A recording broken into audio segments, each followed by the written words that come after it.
Assalamualaikum warahmatullahi wabarakatuh. Perkenalkan, nama saya sama dengan NPM 1009012012003. Saya berasal dari Prodi Akuntansi, Fakultas Ekonomi dan Bisnis Universitas Islam Bandung. Pada kesempatan ini saya akan mempresentasikan skripsi saya yang berjudul Pengaruh Asimetri Informasi, Budaya Organisasi dan Religiusitas terhadap Kecurangan Dana Desa. Penelitian ini dilatar belakangi oleh terjadinya berbagai kasus kecurangan dana desa yang terjadi dalam beberapa tahun terakhir ini. KPK mencatat terdapat 851 kasus korupsi yang dilakukan oleh 973 tersangka yang melibatkan kepala desa dan aparatur desa sepanjang tahun 2015 sampai dengan tahun 2022. Beberapa kasus kecurangan dana desa yang paling fenomenal yaitu kasus kepala desa Tonjong, Kecamatan Tanjung Kabupaten Bogor, yaitu Hakim yang tersandung kasus korupsi dana desa pembangunan untuk beton jalan dengan motif membagi kegiatan menjadi dua tahap. Tahap pertama, dana cair namun kegiatan tidak diselesaikan. Tahap kedua, dana cair namun tidak ada kegiatan yang dilakukan sama sekali. Kecurangan ini terjadi karena tata kelola keuangan desa masih memiliki beberapa masalah seperti lemahnya pengawasan dan aspek lembaga tatanan pengelolaan, kontrol dan sumber daya manusia yang diakibatkan oleh tumpang tindihnya wewenang dan belum terpenuhinya standar dalam laporan pertanggungjawaban desa. Dengan kondisi rentan seperti ini, maka kecurangan dana desa menjadi salah satu permasalahan yang berpeluang besar untuk muncul. Penelitian sebelumnya menyebutkan bahwa kecurangan dana desa dapat disebabkan oleh 3 faktor, yaitu asimetri informasi, budaya organisasi, dan religiusitas. Yang pertama ada asimetri informasi.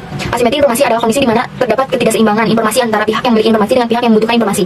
Kondisi seperti ini memungkinkan individu untuk melakukan kecurangan dengan menyampaikan informasi yang tidak sesuai dengan keadaan untuk keuntungan pribadinya. Yang kedua ada budaya organisasi. Budaya organisasi adalah sistem nilai-nilai yang diyakini oleh semua anggota organisasi dan yang dipelajari, diterapkan serta dikembangkan secara berkesinambungan yang berfungsi sebagai sistem perangkat yang dapat dijadikan sebagai acuan dalam berperilaku dalam organisasi untuk mencapai tujuan bersama yang telah ditetapkan. Dalam hal ini budaya organisasi yang buruk dapat memungkinkan seseorang melakukan tindakan tidak etis. Begitupun sebaliknya, budaya organisasi yang baik dapat menunjukkan seseorang berperilaku tidak etis seperti kecurangan. Yang ketiga ada religiusitas. Religiusitas merupakan tingkat pengetahuan seseorang tentang agama yang dianutnya dan pemahaman yang menyeluruh tentang agama tersebut. Dalam hal ini individu dengan tingkat religiusitas yang tinggi cenderung memiliki nilai-nilai moral dan etika yang kuat yang mungkin membimbing perilaku mereka untuk tidak melakukan tindakan curang. Pada penelitian ini, hipotesis pertama yaitu asimetri informasi berpengaruh positif terhadap kecurangan dana desa. Hipotesis kedua yaitu budaya organisasi berpengaruh negatif terhadap kecurangan dana desa. Dan hipotesis ketiga yaitu religiusitas berpengaruh negatif terhadap kecurangan dana desa. Metode penelitian yang digunakan dalam penelitian ini yaitu metode deskriptif dan verifikatif dengan pendekatan kuantitatif. Sumber data pada penelitian ini yaitu sumber data primer dengan teknik pengumpulan data kuesioner. Populasi pada penelitian ini yaitu desa yang berada di Kecamatan Pamengpe dengan sampel semua individu atau pegawai yang mengetahui dan terlibat dalam pengelolaan dana desa baik secara langsung maupun tidak langsung. Dengan kriteria merupakan para pegawai aktif baik laki-laki maupun perempuan yang sudah bekerja selama minimal 1 tahun. Teknik pengambilan sampel pada penelitian ini menggunakan teknik non-probability sampling dengan progressive sampling, dan penentuan jumlah sampel pada penelitian ini dilakukan dengan menggunakan rule of thumb. Selanjutnya ada teknik analisis data. Yang pertama ada analisis deskriptif yang dilakukan dengan menggunakan skala Likert 1 sampai dengan 5, dimulai dari pernyataan sangat tidak setuju sampai dengan pernyataan sangat setuju. Yang kedua ada analisis verifikatif yang dilakukan dengan menggunakan alat uji statistik berupa structural equation modeling atau SEM berbasis variance dengan metode partial square yang menggunakan software Smart PLS versi 3 yang terdiri dari outer model dan inner model. Yang ketiga ada pengujian hipotesis. Structural equation modeling dengan Smart PLS digunakan untuk menguji seluruh hipotesis karena tidak didasarkan pada banyak asumsi. Pada Smart PLS versi 3 dilakukan dengan menggunakan fungsi bootstrapping. Pelaksanaan penelitian ini dilakukan di desa yang terletak di Kecamatan Pamengpe, Kabupaten Bandung, Jawa Barat. Jumlah kuesioner yang disebarkan pada penelitian ini yaitu sebanyak 86 dan kuesioner yang tidak kembali sebanyak 29. Sehingga kuesioner yang berhasil dikumpulkan adalah sebanyak 57 responden yang terdiri dari kepala desa, sekretaris desa, kabur kasih, staf, dan kadus. Selanjutnya ada analisis verifikatif. Yang pertama, analisis model pengukuran ini yang dilakukan dengan menguji validitas dan reliabilitas. Uji validitas ini dilakukan dengan pertama convergent validity. Nah, sebelum dilakukan outer ini terdapat nilai-nilai autoloading yang kurang dari 0,5. Namun setelah dilakukan outlier secara bertahap, semua indikator dalam penelitian ini telah mencapai nilai autoloading yang melebihi 0,5. Hal ini mengindikasikan bahwa setiap variabel telah berhasil dijelaskan dengan baik oleh indikatornya dan memenuhi syarat validitas konvergen. Yang kedua ada diskriminan validity. Pada tabel ini bisa kita lihat bahwa setiap indikator memiliki nilai diskriminan validity yang lebih tinggi dibandingkan dengan nilai diskriminan validity pada konstruk valid, yang artinya model data yang diuji dalam penelitian ini valid.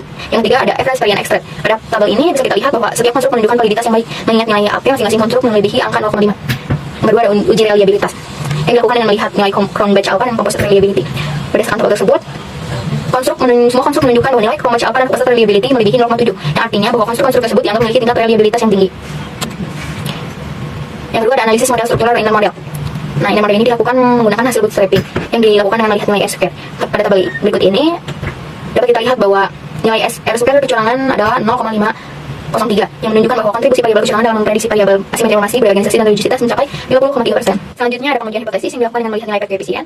Yang pertama ada pengaruh asimetri informasi terhadap kecurangan. Berdasarkan tabel tersebut diketahui bahwa nilai T statistik sebesar 5,702 lebih besar dari 1,96. Nilai p-value 0,000 kurang dari 0,05 menunjukkan bahwa asimetri informasi memiliki pengaruh positif dan signifikan terhadap kecurangan dana desa. Yang kedua ada pengaruh budaya organisasi terhadap kecurangan. Berdasarkan tabel tersebut diketahui bahwa nilai T statistik sebesar 2,437 lebih besar dari 1,96. Nilai p-value sebesar 0,015 kurang dari 0,05.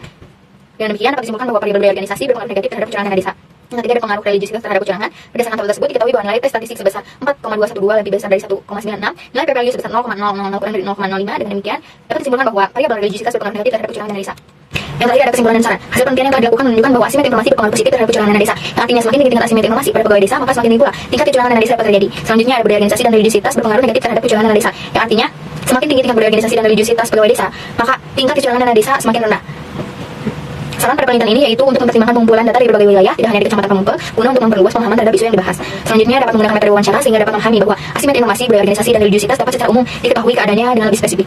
Dan disarankan untuk menambah variabel independen maupun menggunakan variabel selain yang telah dipakai seperti penegakan peraturan dan pengendalian internal.